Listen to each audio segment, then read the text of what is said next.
Let's just kick off with the Kenya Airways story. Of course, that stock slamming by 4% into negative territory yesterday. Many questioning why the government has slashed the amount it's allocated towards the upcoming rights issue. This was a news story that was carried in Kenya yesterday. Has this been verified? Yes, the government is of the opinion that these funds, 5.5 billion, which was set aside during the budget, will be needed towards the end of the year when Kenya Airways does its rights issue. And so it was a decision of Parliament to hive off almost half of that amount for other development projects for the moment. But this does not mean that the government is not interested in actually protecting its, or the government is not intending to dilute its holding in Kenya Airways. So what the government intends to do is to negotiate so that they can actually pick up those rights in 2 tranches and allocate those funds later on in the year. But I think that that story having come out yesterday may have sent the wrong message to some investors, which probably caused the stock to slide. So then let's move on to what might spark some excitement on the market. As I said earlier, the market was the worst performing bourse in Africa for the month of August. It's down 4.5% for the month of September to date. A British American insurance is listing on the bourse today. Could we see some positive sentiment as a result of this? Well, we do expect to see a flurry of speculative behavior.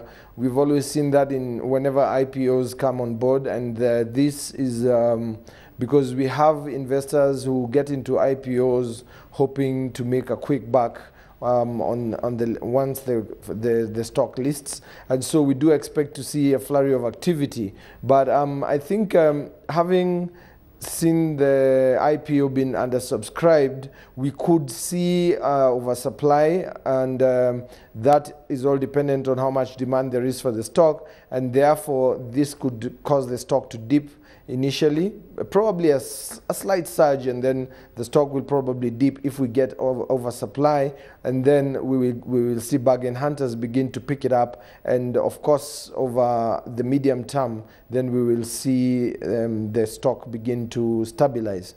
From a PE perspective, from a valuation perspective, how does a British American insurance rate against other listed insurance companies? Well, if you look at the PE before factoring in the new funds, it's about 4.97. It depends on whether we look. I think it is going to come in on the investment sector, which has a PE lower than that. Actually higher than that. It's actually 7.36, but the insurance sector is lower than that at 4.27. And I think there was an issue where investors tended to have more interest in the insurance arm of British American, which means it is actually trading slightly above the PE of the insurance sector, while other investors who are interested in the holding company, seeing that it is trading below the PE ratio of 7.36, which we are seeing on the investment sector, means that it is below its peers on that sector as a holding company. Now, I think that at the end of the day, this is actually skewed upwards because Olympia Capital and TransCentury have pretty high PEs, and we've had the market actually concerned about those PEs, and we have seen the market continuously value them downwards, meaning that the price could stagnate in the medium term, but initially we're going to see a lot of fluctuations. I wouldn't say whether it's upwards or downwards, but being below the market, the sector PE means that we could see more stagnation rather than downwards shift. But once the funds are factored in, then we do expect the PE to go higher, and that is actually going to inform a better PE valuation for us. Let's move on to the bond market, because that's had a lot of interest given the fact that yields there are much higher than what we're seeing on the returns on the stock market. Now, the Kenyan government is set to launch a 12-year, 20 billion shilling infrastructure bond. What type of demand do you see coming through for this, given the attractive yields that the bond market has? I think it's giving very good yields, especially for the smaller investor, and it'll definitely attract quite a bit of attention. We expect a total return of about 64% for those ones investing 1 million and below, and that is actually, they're going to be getting yields of about 16 to 17% on a 12-year bonds. They'll be getting on a 4-year bond, because the redemption, actually the first redemption will be in 4 years, and then we are going to have another redemption at 8 years, which is going to give them about a total yield of about 199%.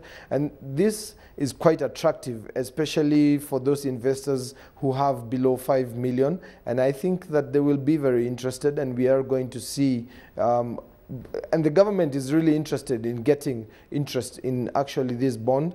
The bond is going to be for infrastructure, especially water and electricity, and I think that these, and roads, and these areas are areas that Kenyans have seen develop significantly, which means there is confidence that the funds will be used for the purpose they're intended for. You mentioned the opportunities for strong returns for the retail investor, but who do you see having the most excitement and most demand for this infrastructure bond? Well, I do think that even the fund managers will be interested, seeing that the market at the moment, in as much as it is a buyer's market, we are not seeing an end to the lows. We think that going into an election year, we don't expect the market, the stocks or equities side of the market, to actually recover any time in the medium term, and therefore until maybe or until towards elections next year, we could expect a flattening of the NIC 20 and Nairobi All Share Index. Yeah. And that means that this bond would probably garner interest across the board, because investors, we could see flight to capital at the moment.